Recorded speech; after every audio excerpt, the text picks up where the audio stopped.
আসসালামু আলাইকুম। ইহুদিদের দুইবার শাস্তি, তৃতীয়বার কি আবার শাস্তি আসতে যাচ্ছে? ভবিষ্যৎবাণী কি তবে সত্যি হতে যাচ্ছে? আসুন ইতিহাস পর্যালোচনা করি এবং ভবিষ্যতে কি ঘটতে পারে সে বিষয়ে আলোকপাত করি। আপনার আজ থেকে ৩১50 বছর আগে, অর্থাৎ ৩১৯০ বছর আগে, আপনার বেবিলনের বাদশাহ নেবুখাদনেজার জেরুজালেম আক্রমণ করেন, ইহুদিদেরকে পরাজিত করেন। ইহুদিদেরকে দাস বানিয়ে উনি ওনার রাজ্যে নিয়ে যান এবং 50 বছর যাবৎ দাস বানিয়ে রাখেন। তারপর আজকের যে ইরান, তৎকালীন পারস্য সম্রাট সাইরাস দ্য গ্রেট বেবিলন আক্রমণ করেন, বেবিলন জয় করেন, দাসদেরকে মুক্ত করেন, সকলকে নিজের জন্মভূমি বর্তমান ইসরায়েলে এই ইহুদিদেরকে ফেরত পাঠান। তৎপরিবর্তে ইহুদিরা কেন প্রথমবার এভাবে শাস্তি পেয়েছিল? তারা অহংকারী হয়েছিল, তারা ফ্যাসিস্ট হয়েছিল, তারা জালিম হয়েছিল। প্রকৃতি নিয়মে তাদের উপর শাস্তি আরোপিত হয়েছিল। দ্বিতীয়বার তারা দেশে আসার পরে, প্রথমবার তারা দেশে আসার পরে আবারও তারা সেই জালিম, ফ্যাসিস্ট, অত্যাচারী হয়ে ওঠে। এবার তাদের উপর আসে রোমান সম্রাটদের আক্রমণ এবং সম্পূর্ণ জেরুজালেম, অর্থাৎ বর্তমান ইসরায়েল তছনছ করে দেয়। কিন্তু তার তৎপরিবর্তে তাদেরকে তখন দাস বানানো হয় না, তারা ধীরে ধীরে সারা বিশ্বে ইহুদিরা ছড়িয়ে পড়ে। ছড়িয়ে পড়ার পর শত শত বছর ধরে ইহুদিরা দেশ থেকে বিতাড়িত অবস্থায় থাকে এবং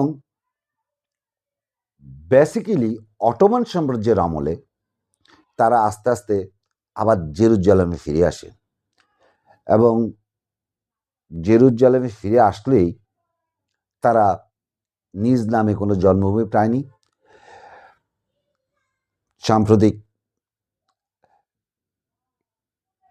200 বছর আগে, 200-250 বছর আগে ব্রিটিশ সরকার, 1920 শতকে ব্রিটিশ সরকার তাদেরকে এই জেরুজালেমে একটি ইহুদি রাষ্ট্র, ইসরায়েলের নামকরণ একটি ইহুদি রাষ্ট্র গঠনের সুযোগ দান করে। কিন্তু এই সুযোগে ওরা আজকে দীর্ঘ এই গত বছরগুলিতে আবার তারা জালিম, অত্যাচারিত, ফ্যাসিস্ট হয়ে ওঠে। আপনারা যদি খেয়াল করেন, গাজার দিকে লক্ষ্য করেন, কিভাবে নারী শিশু হত্যা করা, যেই ধর্মেরই হোক না কেন, এভাবে নারী শিশুদেরকে গণহারে হত্যা করা কোনো ধর্মই মেনে নিতে পারে না, কোনো মানবিকতা মেনে নিতে পারে না। তারা আবার তা শুরু করে এবং শুরু করার পরে তারপরে সম্প্রতি তাদের উস্কানিতে তারাই ইরানে নারীদের একটা স্কুলে, শিশু বালিকা বিদ্যালয়ে সাম্প্রতিককালে যে আক্রমণ করে প্রায় 250 শিশু নারী হত্যা করে, এটা প্রকৃতির নিয়মেই তাদের উপর কি তৃতীয়বারের মতো আবার শাস্তি আরোপিত হতে যাচ্ছে? আমার তো মনে হয় আপনারা যদি খেয়াল করুন যে বাইবেলে ওল্ড টেস্টামেন্টের ডিউটারনমি ও জেরুমিয়া বুকের দিকে তাকালে দেখবেন তারা যদি এমন করে তাদের উপর আবার শাস্তি আরোপিত হবে। আর যদি আপনারা কোরআনের দিকে তাকান তাহলে সেখানে উল্লেখ আছে, তোমাদেরকে আমি 2বার শাস্তি দিয়েছি, তৃতীয়বার আবার তোমাদেরকে সুযোগ দিতে পারি, কিন্তু পুনরায় যদি তোমরা আবার সেম আগের মতোই ফ্যাসিস্ট হও, জালিম হও, অত্যাচারী হও, তোমাদের উপর আবার শাস্তি আরোপিত হতে পারে।